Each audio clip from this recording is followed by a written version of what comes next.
Arquidiócesis de la Verapaz presenta El Pueblo de Dios, el pueblo de la esperanza. Estimados amigos, una vez más tenemos el gusto de entrar en sus hogares a través de este programa, con el mensaje de crecimiento espiritual y familiar.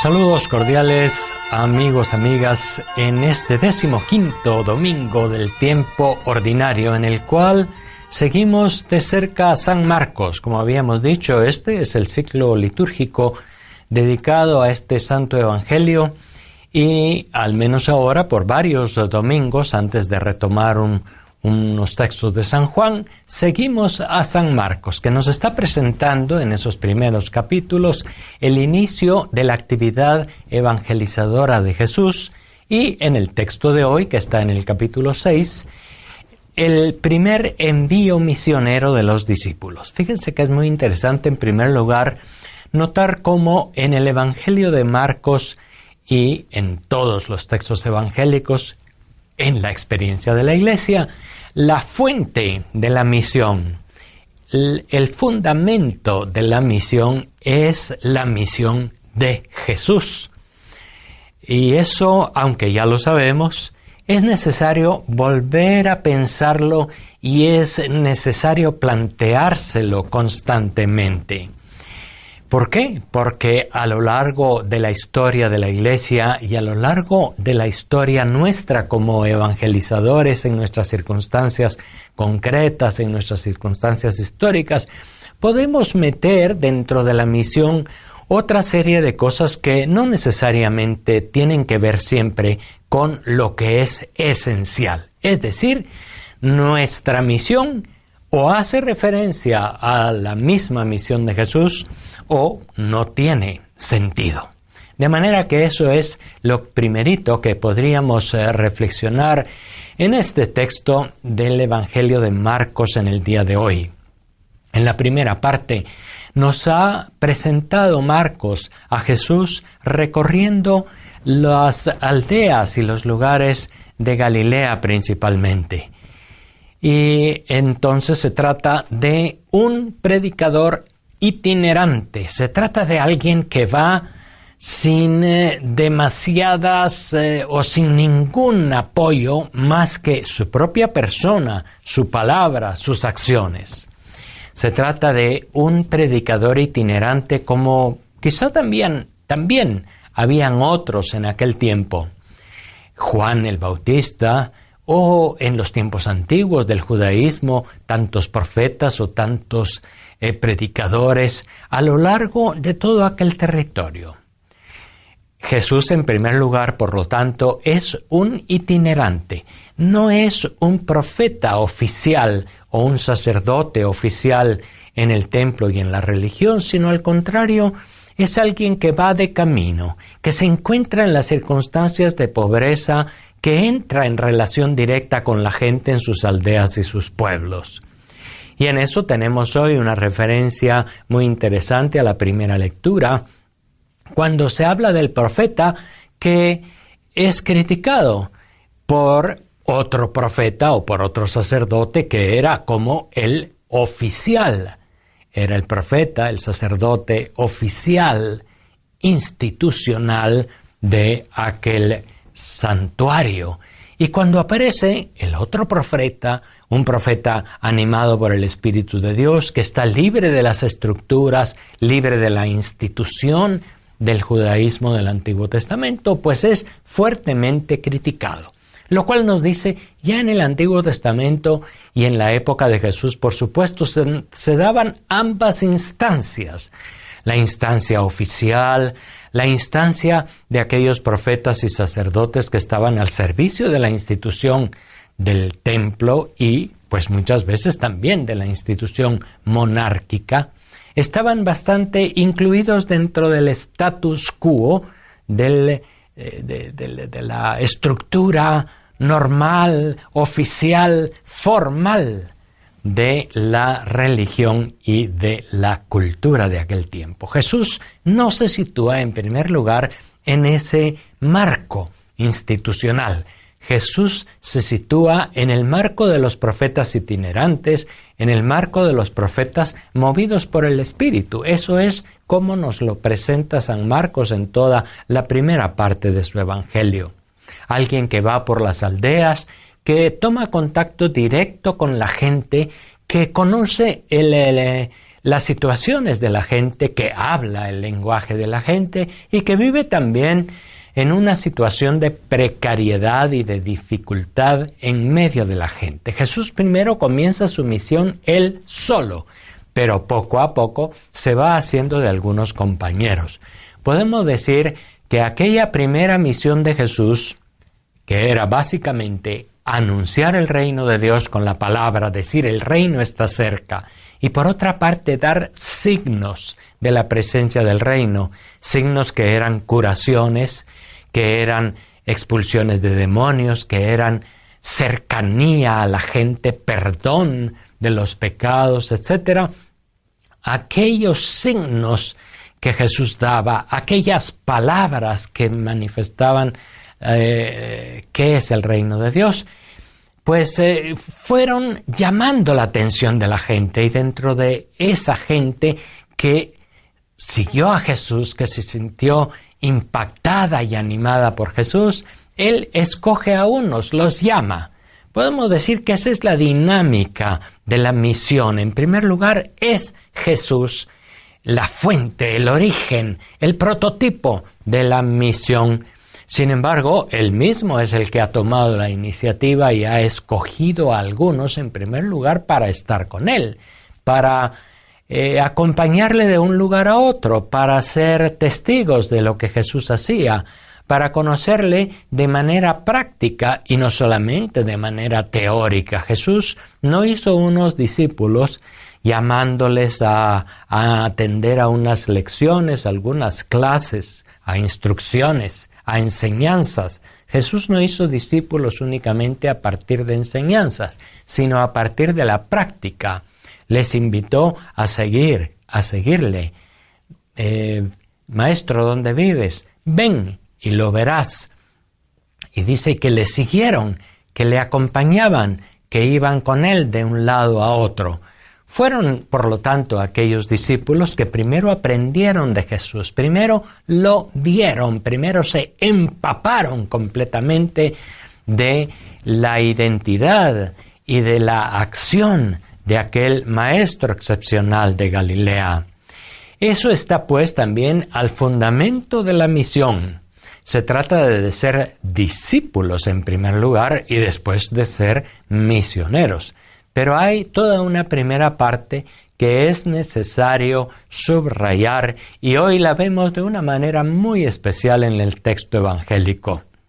Jesús los llamó para estar con Él, de entre aquellos que ya se habían entusiasmado en cierto modo por su mensaje, entre aquellos que estaban ya ilusionados por las palabras y por la acción novedosa de aquel maestro de Galilea.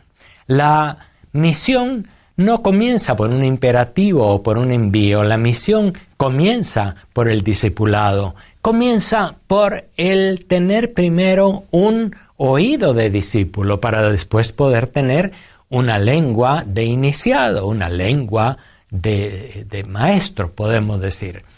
El testimonio de Jesús, y eso es también básico, el haber visto a Jesús frente a la gente, en su actitud, en su cercanía, en su manera de enseñar, en sus obras liberadoras de la población, ese ejemplo de Jesús, el que es la fuente de donde surge toda la acción misionera de la Iglesia. Y es por eso, como les digo, que es necesario volver constantemente a la fuente que es Jesús. Volver a tomar conciencia de que es Él el que llama, es Él el que invita, es Él el que está primero en el camino.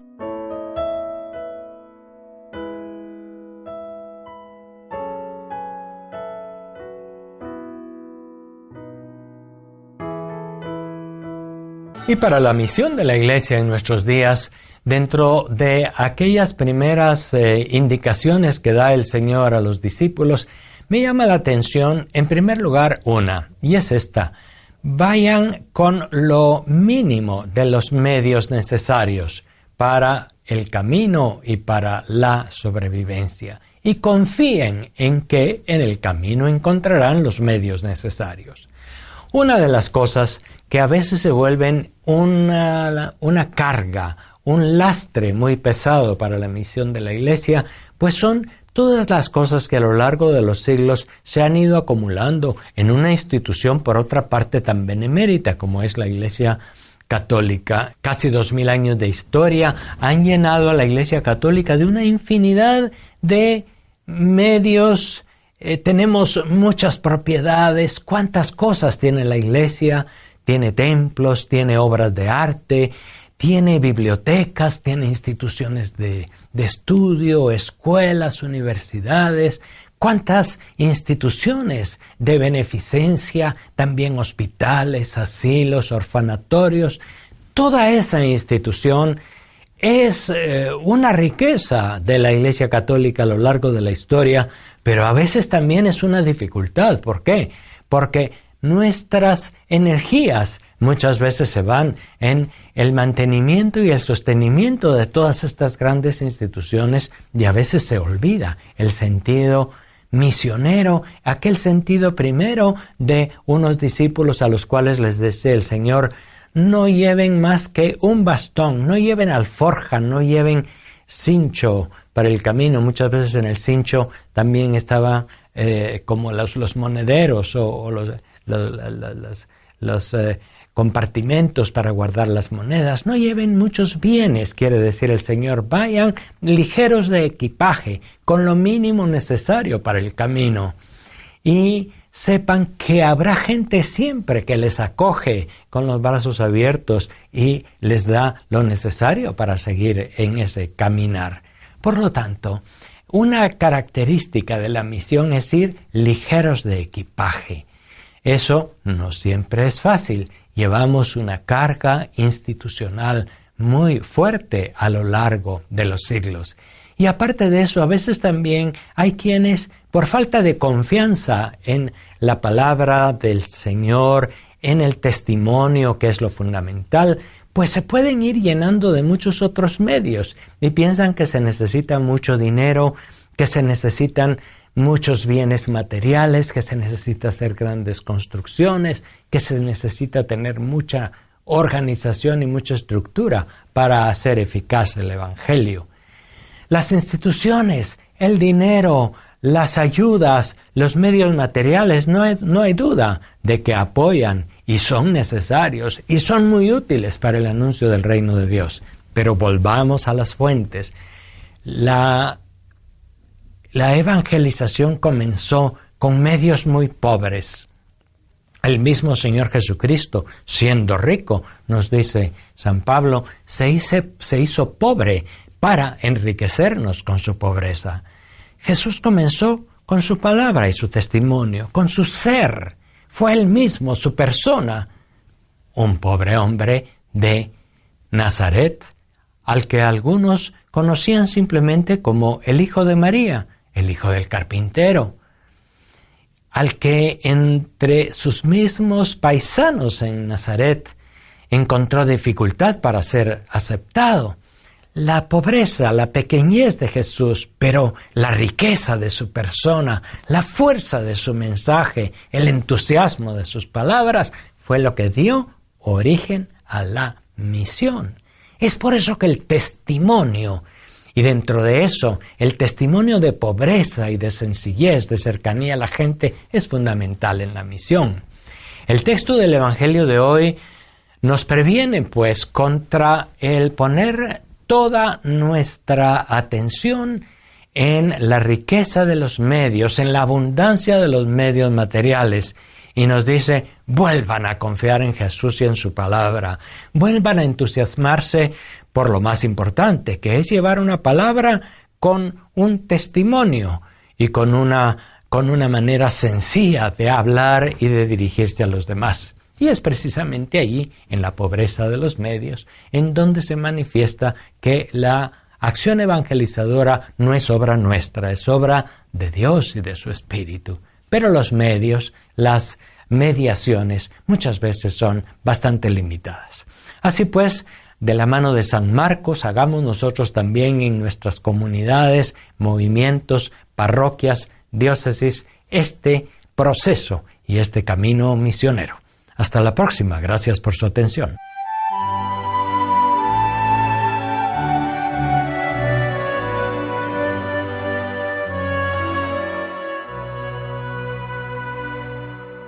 El Señor envió a sus discípulos, los mandó de dos en dos.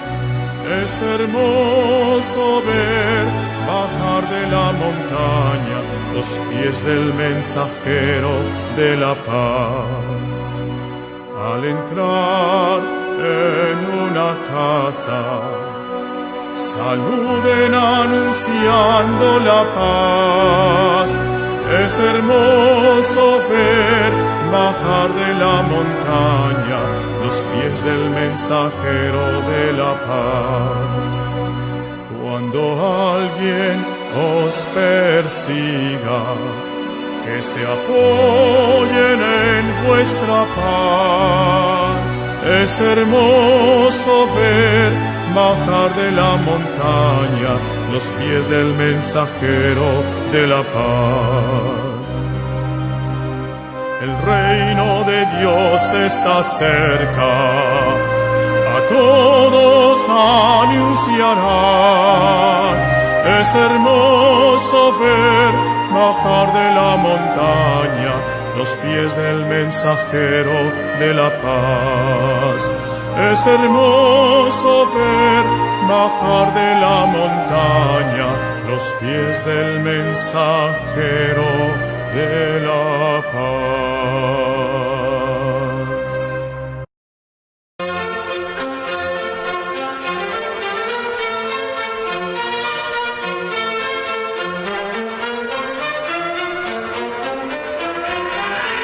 La diócesis de la Verapaz presentó